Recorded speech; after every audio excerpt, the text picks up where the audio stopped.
entrepreneurs, that are serving our clients as best we can. So I guess my question to you is, what advice can we give to these small real estate entrepreneurs who are running their business just for their people, that are going to be in the middle of an industry shakeup or potential change in the way the system is run? By being prepared to adjust to it. So if like the commission's cut in half because now they're going to be sharing one number and split it in half, that you're going to have to run a different business model. Like that happens all the time. Like, let me give you an example. So there was more people working at the Yellow Pages than people could imagine when search engines came out.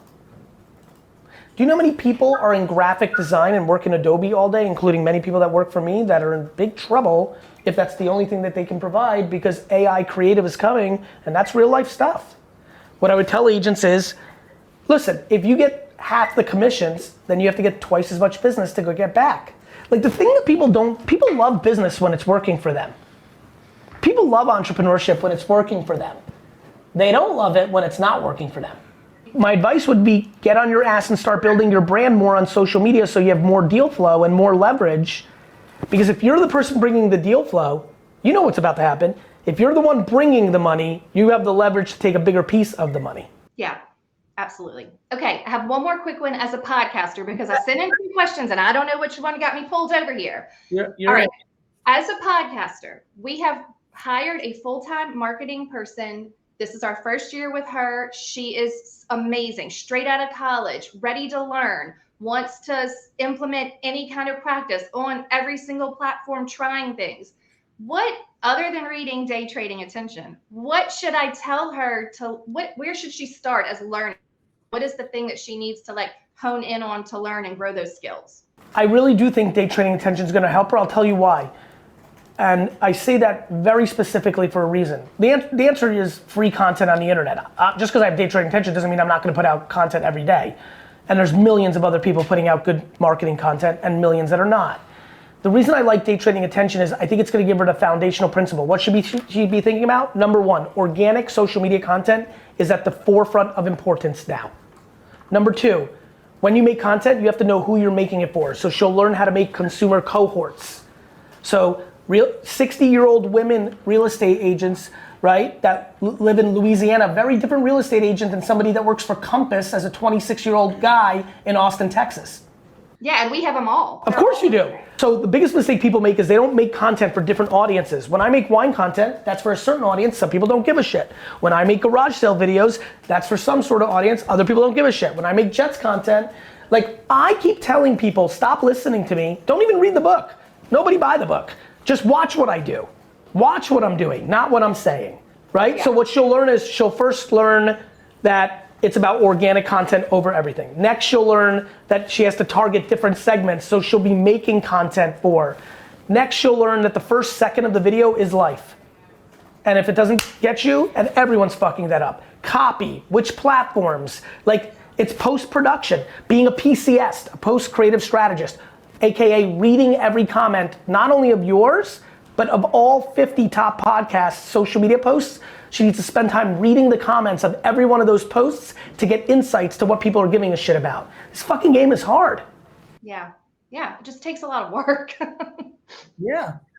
Okay, also last thing before you let me go, I'm a productive puffin. I have the first edition. I never sold it. I still have it. I have my second edition, which is at the pawn shop. So I've got my puffins. I have my box of cards. I've never opened a single one. Do you want me to open them? Do you like trading cards? No, I'm not going to trade them. I'm going to hang on to them because they were from you. It sounds like based on you'll probably enjoy opening them because the individual cards will be more fun than just the value continuing to increase on the box, right? A lot of people have really gotten freaked out because the boxes of the Series 2 boxes have gone from $190 to $375 on eBay in the last 6 to 12 months because demand's starting to really heat up.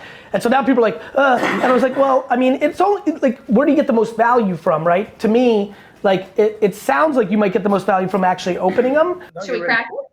Yeah, you should definitely crack it. If you're gonna open it, let's open one. Let's do it.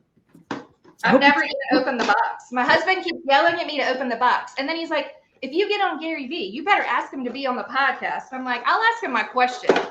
I love that, but I like how you just asked for me to be on the podcast. Did you like that? I really liked it. Mm-hmm. Girl, Okay. all right, here we go. All right. I've never opened a pack of cards. I've never. Woke Walrus, good. Next. What? The Gecko, gutsy. I like being gutsy. Okay. Ooh, one of my favorite characters. I'm so pumped you pulled this. That is Cynical Cat.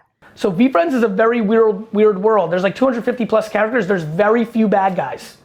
I think Cynical Cat like my plan with Cynical Cat over the decades is to like turn him into like my Joker, my Skeletor, like, like the anti, and then you know what happens. Everyone like starts to like the bad guys.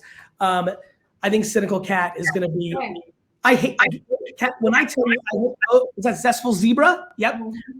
Good pack. Cynical Cat. I will tell you that cynicism is one of my least favorite traits on earth. I love when people say like, no, I'm just keeping it real. I'm like, no, you're keeping it cynical. You're keeping it negative. People love to just say that. Cynical, man, cynicism is so lazy, so lack of bravery, so fear-based. I hate cynicism. This has been awesome. Thank you so much. Love you. So much. How are you?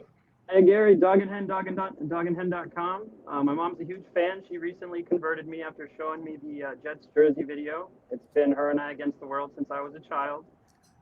So we started from the ground up, an all-natural gourmet dog treat business. And I know you just said you hate dogs, but that's No. I hope you heard what I was trying to actually say there. I'm teasing. Brother, that's a great little neat. I love that. I mean, I'm in love with that space in general, like healthier food in general, cleaner food, both for humans and pets, I think is going to be a very, very bullish business for a while here. I think we're dealing with one of the most educated customer bases that we've had in a long time. So I think they're 100% doing the work for us. So, we've been in business for 3 years, 4 years. We've been full-time 3 years.